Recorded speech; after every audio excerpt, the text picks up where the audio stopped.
সুপ্রভাত সকলকে। আজ আমরা জানব origin and evolutions of the earth crust. আমরা যদি জানি যে পৃথিবী উৎপত্তি হয়েছে বা পৃথিবী এভলভ হয়েছে 4.7 বিলিয়ন ইয়ার্স এগো, তো এর উৎপত্তির পিছনে অনেকগুলি হাইপোথিসিস বা অ্যাজাম্পশনস দিয়ে রেখেছেন অনেক জিওলজিস্টরা। তাদের মধ্যে খুবই গুরুত্বপূর্ণ হাইপোথিসিস হলো কান্টের হাইপোথিসিস, যেটা আমরা পরবর্তীকালে পড়ব।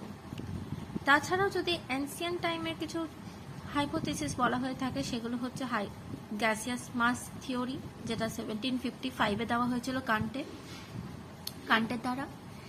দেন Laplace, then planetesimal hypothesis and last tidal theory. তো এখানে হাইপোথিসিস আর এখানে থিওরি বলার এই কারণ হচ্ছে, হাইপোথিসিস মানে কিছু অ্যাজাম্পশনস আমরা ধারণা করতে পারি, অ্যান্ড থিওরি মানে হচ্ছে সেখানে আমরা কিছু প্রুফ পেয়েছি। তারপর আসে মডার্ন মেথড, একমাত্র বিগ ব্যাং থিওরি, যেটা 1960s-এর পর থেকে দেওয়া হয়ে থাকে।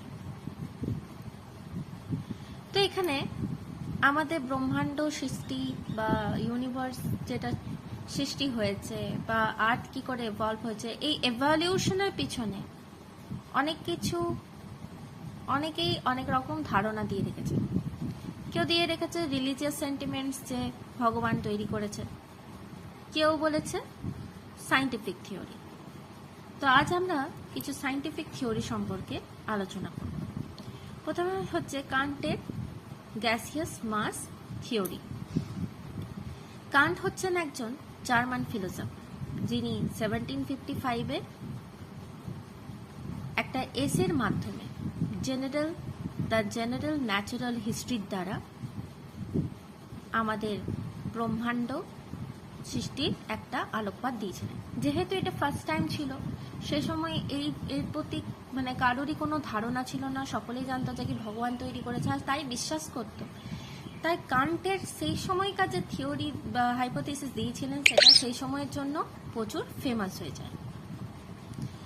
আর এটি দুটি লজের উপর বেস ছিল। এক হচ্ছে নিউটনস লজ গ্র্যাভিটেশনস, আর সেকেন্ড হচ্ছে রোটেটরি মোশনস। তো অ্যাজাম্পশনস গুলো এরপর আমরা আস্তে আস্তে পড়ব।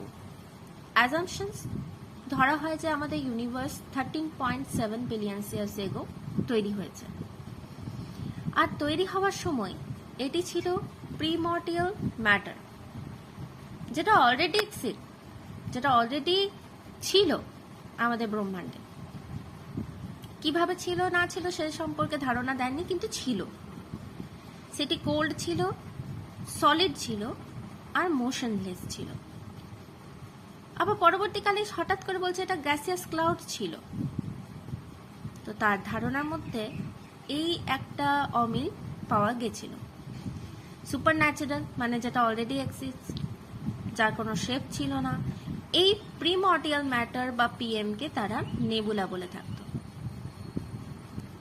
পরবর্তীকালে হঠাৎ করে পার্টিকেলসের মধ্যে একে অপরের সাথে কোলাইড বা কলিশনস করাতে একটা গ্র্যাভিটেশনাল অ্যাট্রাকশন শুরু হয় কান্টের মতে, যার রেট হঠাৎ করে ইনক্রিজ হয়ে যায়। একটা ফ্রিকশনস তৈরি হয়, মোশনস শুরু হয়, আর এই মোশনসটা হচ্ছে রোটেটরি মোশনস, যেটা আমরা আগে বললাম যে দুটো মোশনস লজ কাজ করছে, একটা নিউটনস লজ গ্র্যাভিটেশনস আর একটা হচ্ছে রোটেটরি মোশনস। তো ফ্রিকশনের দ্বারা মোশন স্টার্ট হয়েছে আর রোটেট করতে শুরু করেছে। আর জেনারেলি ফ্রিকশনস হচ্ছে একটা নিজেদের মধ্যে একটা হিট প্রডিউসড করছে, আর এই হিটের দ্বারা এক্সপ্যান্ড হচ্ছে, আর এক্সপ্যান্ড মানে হচ্ছে সাইজ ইনক্রিজ হচ্ছে। আমরা জানি ফোর্সেস দুই প্রকারে, একটা হচ্ছে সেন্ট্রিফিউগাল ফোর্স, একটা হচ্ছে সেন্ট্রিপিটাল ফোর্স। সেন্ট্রিফিউগাল ফোর্স মানে হচ্ছে যেটা শক্তিটা বাইরের দিকে যাচ্ছে, ফোর্সটা বাইরের দিকে যাচ্ছে, আর সেন্ট্রিপিটাল মানে হচ্ছে যেটা ফোর্সটা কেন্দ্রীভূত হচ্ছে, সেন্টারে আসছে। তো এই ক্ষেত্রে আমাদের সেন্ট্রিফিউগাল ফোর্সটা কাজ করছে। Centrifugal force increase and create 9 rings, আর এই 9 রিংসটাই পরবর্তীকালে 9 প্ল্যানেটসে কনভার্ট হয়ে যায়। আর যেটা বেঁচে থাকা অংশটা, এটা 9 রিংসে ভাগ হয়ে যাওয়ার পর এই যে বেঁচে থাকা অংশটা, সেটা সান। রেস্ট ম্যাটারটা সান। যেহেতু এটা ফার্স্ট টাইম নেওয়া হয়েছিল তার জন্য প্রচুর এর মানে জয় জয়কার হয়েছিল, অ্যাকসেপ্টেড করা হয়েছিল। পরবর্তীকালে যত এটা উন্নত হতে থাকে সেটা ক্রিটিসাইজ করা হয়ে থাকে। এরপর আমরা জানব ক্রিটিসিজম হলো যে এই সুপার ন্যাচারাল বা প্রিমর্ডিয়াল ম্যাটার্সটা এলো কোথা থেকে। যেটা প্রথমেই বলা হয়েছে এটা অলরেডি এক্সিস্ট, এটা তো সম্ভব নয়। এটা এলো কোথা থেকে? প্রথমে বলা হয়েছিল এটি মোশনলেস, তো হঠাৎ করে মোশন এলো কি করে?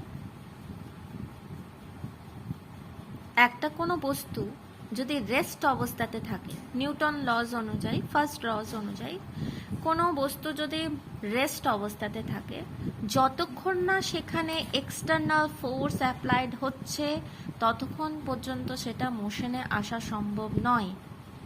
এই ধারণাটা কান্ট দিতে পারেননি, যার কারণে এটি মানা সম্ভব নয়। তারপর কলিশনস, এই যে কলিশনস হচ্ছে, কলিশনের ফলে কি রোটেটরি মোশনস তৈরি হচ্ছে?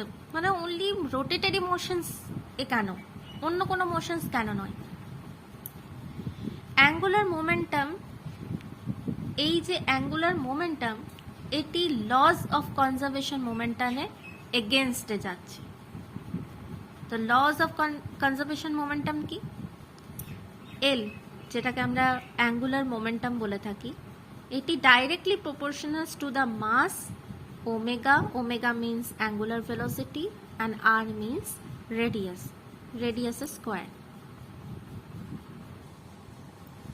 তো এই এল অ্যাঙ্গুলার মোমেন্টাম, যেটি মাস ওমেগা আর স্কোয়ার সাথে ডাইরেক্টলি প্রপোর্শনাল। ওমেগাকে যদি আমরা এখানে না আনি তাহলে উপরে এল আর নিচে এম আর স্কোয়ার থাকলো।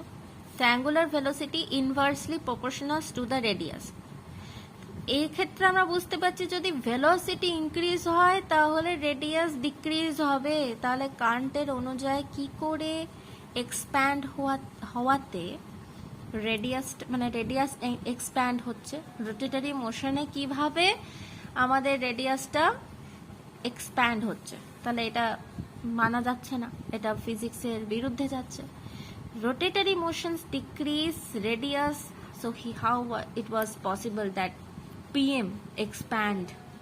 So that's why this theory is not appropriate.